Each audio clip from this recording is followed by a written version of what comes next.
Man, I'm having a really hard time picking what game I want to do for my 3-year anniversary. I really wish I had someone to help me. I said I really wish I had someone to help me. I'm social distancing.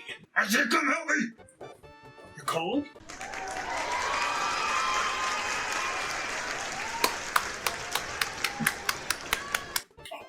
And you still have that Yowie picture, huh? All of those words were wrong. I really need some help picking a game. You know, it's my 3-year anniversary. Woohoo, yeah!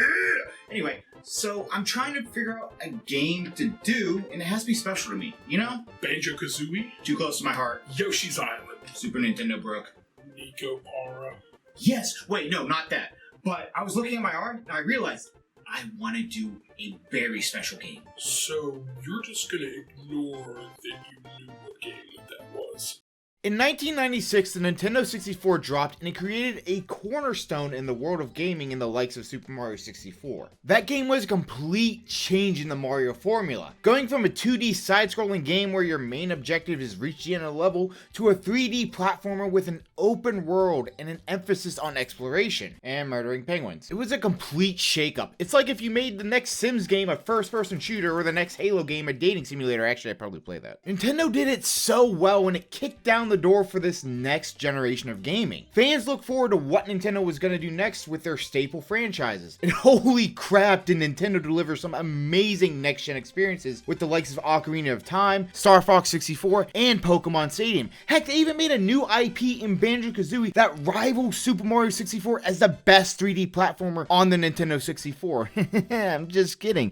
It doesn't rival it because Banjo-Kazooie is a superior game. There were still some Nintendo IPs we were waiting on, like Donkey Kong and Kirby, and I'll talk about Donkey Kong 64 one day down the line, like when I get 10,000 subscribers. But for now, we'll talk about Kirby! People were so excited to see what kind of 3D adventure we were going to go on with the next Kirby installment. Now I, as a kid, was hoping for a 3D open world type adventure with Kirby. What we got, however, was a 2.5D side-scrolling adventure with Kirby, mixing some new things with the old formula. And you know what? It worked! It became one of my favorite games on the console. It was simple and enjoyable. Heck, my family and I would have family game night where we would all just play the mini games. But I'm getting a little too ahead of myself with the sentimental crap. Let's start from the beginning. I honestly don't know why I yelled there. I think I just got a little too excited. I'm not gonna lie. Now, the first step to playing Kirby 64 is deleting one of your girlfriend's save files. Alright, after dealing with the rage of 1,000 suns, I can start my Kirby 64 journey. Dark Matter makes its third appearance as the main antagonist in the Kirby franchise. Dark Matter attacks a planet called Ripple Star because it wants the power of their crystal. The queen tells this fairy named Ribbon to take that crystal and just get the piss out of Dodge. Dark Matter then consumes the world but sends 3 orbs to go after Ribbon. They attack her in space and end up breaking the crystal into pieces. These shards fall to multiple planets and Ribbon falls to planet Popstar. Meanwhile, on planet Popstar, Kirby is just chilling and watching the stars until he gets wrecked. After regaining consciousness, Kirby picks up a crystal and returns it to Ribbon. The two quickly become friends because I guess having a near-death experience makes you want more friends. I'm not really sure how that works. So the duo is on a journey to collect all 72 crystal shards and save Ribbon's home planet. Alright, cool Kirby time, let's go. So as I stated earlier, this is a 2.5 side-scroller. You go left to right. Kirby 64 holds that same charm from its predecessors that you are a rampaging monster who only knows how to consume and destroy. Like, look, I just busted this guy's door down and murdered him in his own home. Dude didn't even fight back. So let's talk about some new things Kirby 64 brought to the table. Like, for example, there's no animal pals in this game. Yes, I know, it's stupid! But there are 3 characters that help you throughout your journey. You unlock each character after you fight them at the end of a level in the first world. I mean, you're not really fighting them, you're fighting their body after they just became possessed by dark matter. It's free real estate. Waddle Dee over here is looking like the next poster child of The Exorcist. Kirby. Oh, and I went Waddle Dee for Smash, just a random fact. Just not with the creepy eye, no. Just none of that. Adeline is another character that helps you out. She's pretty cool, honestly. The battle against her was alright, even though she's a lightweight. And finally, we have King Dedede. This battle was actually kind of creepy because of the gaping mouth coming out of his stomach. After you beat him and then stick a sword up his butt because you're 12 years old, he joined you on this journey. I think this is a really neat way to introduce all your characters. Fight them and drag them with you. Plus, there's incentive for them to follow you because, well, you did just kind of beat a demon out of them. Now, they all have predestined sections, so you can't just call upon them whenever, which is kind of a bummer. But the difference of gameplay is a nice change up in the pace of the game. With Waddle Dee, you have these minecart-like sections. It's auto-scrolled and you just have to jump over things. Also, Kirby's not going to care if Waddle Dee falls to his death. Adeline throws you food and items, and sometimes even helps with puzzles. King Dedede tells you to jump on his back and then proceeds to do some platforming while he smacks stuff with his hammer. Ribbon is also with you on this journey, but all she does is grab a crystal shard you just touch and then fly up your booty hole with it. You ain't nothing special, Ribbon. I could go on Tinder right now and find someone to do the same exact thing. Kirby's copy ability got a complete makeover. Obviously, if you know Kirby, you know his staple copy ability. In Kirby 64, they changed it up quite a bit. Kirby can now combine 2 powers into one new superpower. You can mix and match or combine the same power twice. I am your god. Now there are 7 basic copy abilities: burning, ice, spike, bomb, throw your face. However, since you're able to combine copies, there are 56 different abilities. 56! Now some of these powers are really awesome, and some of them are, This adds a great deal of variety and replayability. You're gonna have your favorite combination, and it's gonna work in certain moments within the game. Also, some crystals are behind some color-shaded, walls. Kinda sucks sometimes when you don't have, the combination, and they don't really give you a clue that you're gonna need it. So after you complete a level, you get this kind of mini game. Everyone's at a picnic, and you hop in an item. I'm not good at this game. So I finally reached the first boss, which is, surprise, Wispy Woods. Now they even changed this battle up a little bit. Rather than just fighting Wispy Woods normally, you brutally murder his children in front of him and then beat him up. Yeah, that's what you get for having sex. Each world is different and new. Nothing feels the same or rehashed. They even added different gameplay elements to mix things up from time to time. Like this section where the tomb is getting filled with sand, and honestly, this freaked me out as a kid. Sup, bitches? Also, is it just me, or does the sound of Kirby getting hit sound extremely violent? Quit hurting my boy. When it comes to difficulty, this game is a little harder than other Kirby games. I mean, it's still easy, don't get me wrong, but it's not broken like how in Kirby Dream Land you can float across an entire level and beat it that way. And I have officially died in a Kirby game. Mr. Chaos-san, please open the door. It is the gaming police. We are here to take your gamer license.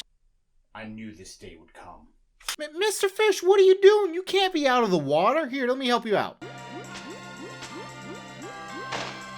Even when I try to do good, I kill. The cutscenes are simple and cute. It's all about friendship, and that's about it. There's no big story, nor does there have to be. It's just a cute, fun time. Also, Kirby is the comedic relief in this game, which is really weird for him to be the sole one. I don't know, it just feels weird to me. Also, Kirby wanted to cannibalize his friends for a quick second. Alright, so it's time to talk about something very important when it comes to Kirby 64. The music. It slaps. It's a really good soundtrack, especially for it being on the Nintendo 64, because, hardware limitations. But Kirby 64's soundtrack is memorable and catchy. I mean, just listen to this stuff.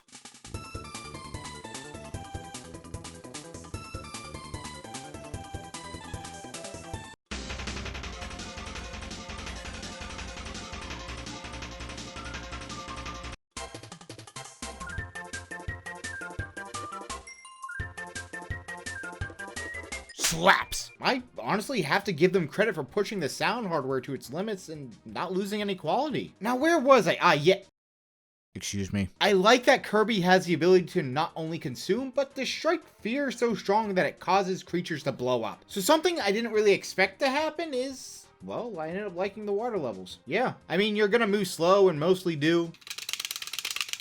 Huh, it kind of looks like the road to Atlantis. Oh god, no. Horatio will not die a martyr, but a traitor. You allowed the loss of Sarah to destroy you, Horatio. Do you think this is what she wanted? An underrated aspect of this game are the bosses. They all have 2 phases. Like, for instance, Shamu has this arena fight that you do, and once you beat him there, you're on an auto-scrolling section and fighting him. And Shamu got his revenge. I'm sorry.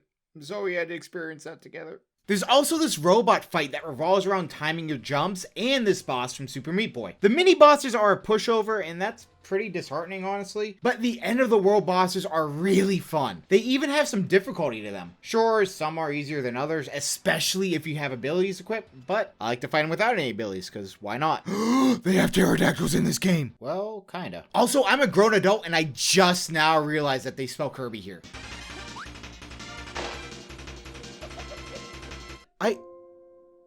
I couldn't jump. It wouldn't let me.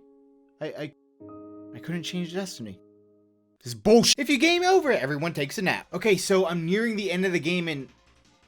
Wait, why is there a cat here? And there's a cat witch? The piss is going on. Oh, it's Earth. That makes sense. Definitely, now I understand why there's a cat witch. This is it, the final world.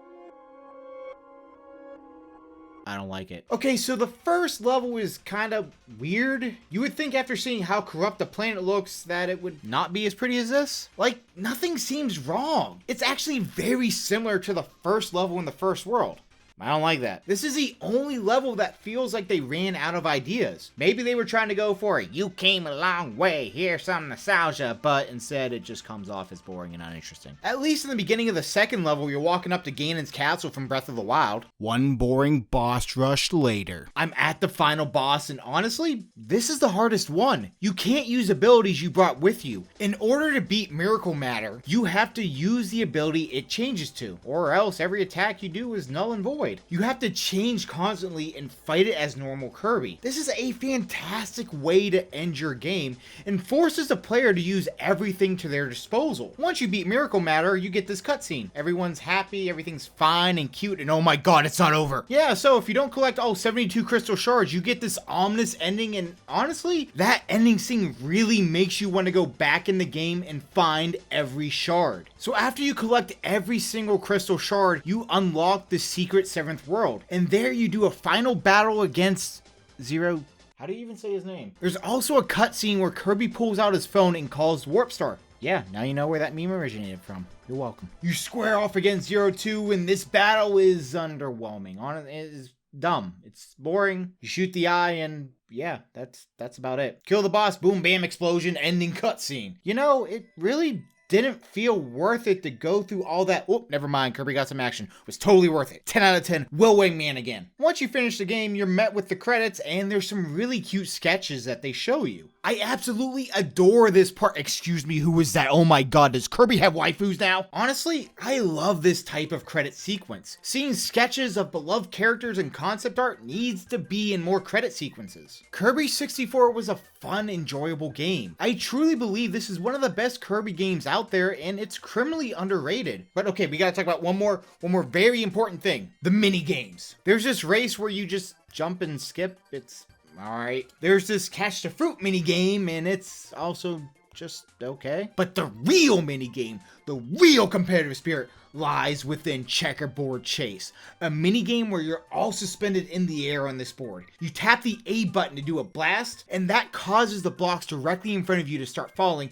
causing other people to fall down and lose a life. Now, it also leaves you vulnerable to other attacks, so you have to be really smart with your decisions. And the more people you get out, the smaller the arena gets. You see, this was the game that my parents and I would play during game night. Honestly, these nights were some of the best early gaming experiences in my life, and I will forever be thankful for that. And that's Kirby 64. Honestly, I had a lot of fun replaying it, and it's one of my all-time favorite games. I mean, sure, it's not the best, but it holds a very special place to my heart. And I want to say thank you to...